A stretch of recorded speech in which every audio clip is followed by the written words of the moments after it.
Alright, this is Narration Samples video part 2, and we were discussing Kent Myers, David Sedaris, Brenda Peterson, and Susanna Kaysen.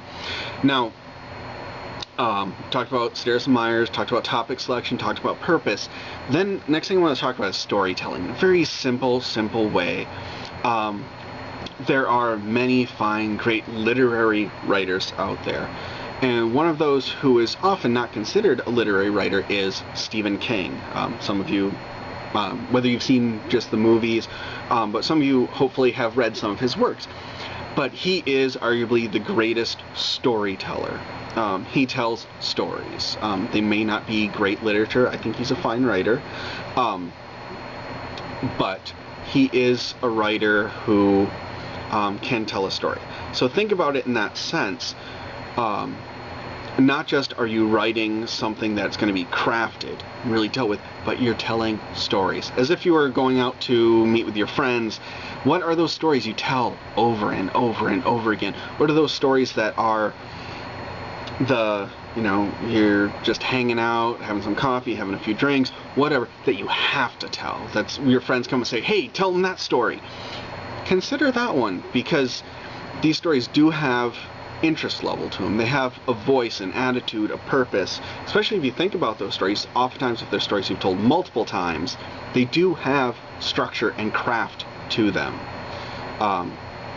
So that's something to be very apparent with. Think about your storytelling ability. Perhaps even just vocalize, maybe even grab yourself a little camera and record yourself telling a story and then start writing it down on paper. And the last thing I want to get to, since we already talked about structure, is details and lies.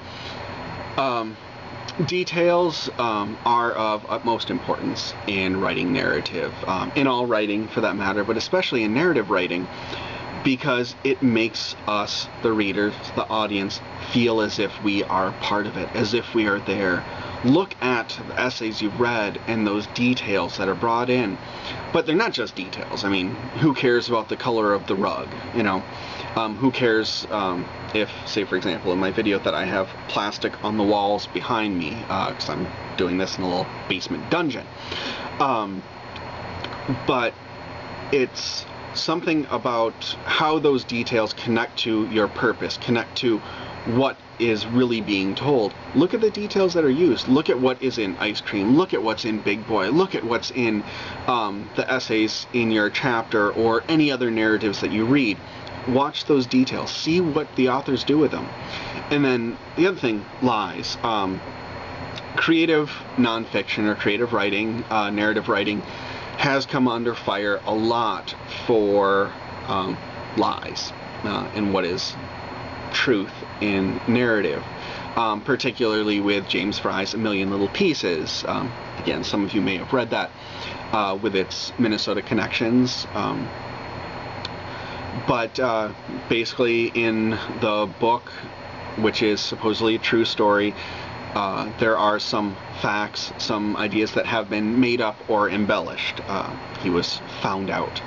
Now, I mean, I can say in a very basic sense, lie to me, I don't care, lie to me. But the core of the essay, the events that occur, should be true. Memory is memory. Think about memoir, that term used, or memoir, if you like putting the weird accent on it. But your memory can only contain so much. You should have, your story should be true. And I want your story to be true, your narrative, but some of the details should be as you remember it, which isn't necessarily how it occurred.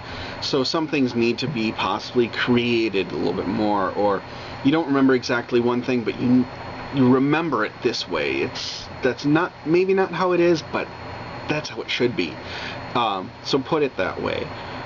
If you're really interested in reading about, I guess, true stories, please take a look at Tim O'Brien's, it's short story, it's considered fiction, How to Tell a True War Story. It's in the collection or novel, depending on what you want to call it, The Things They Carried. Again, that's Tim O'Brien. But please go on your next and enjoy writing your narrative.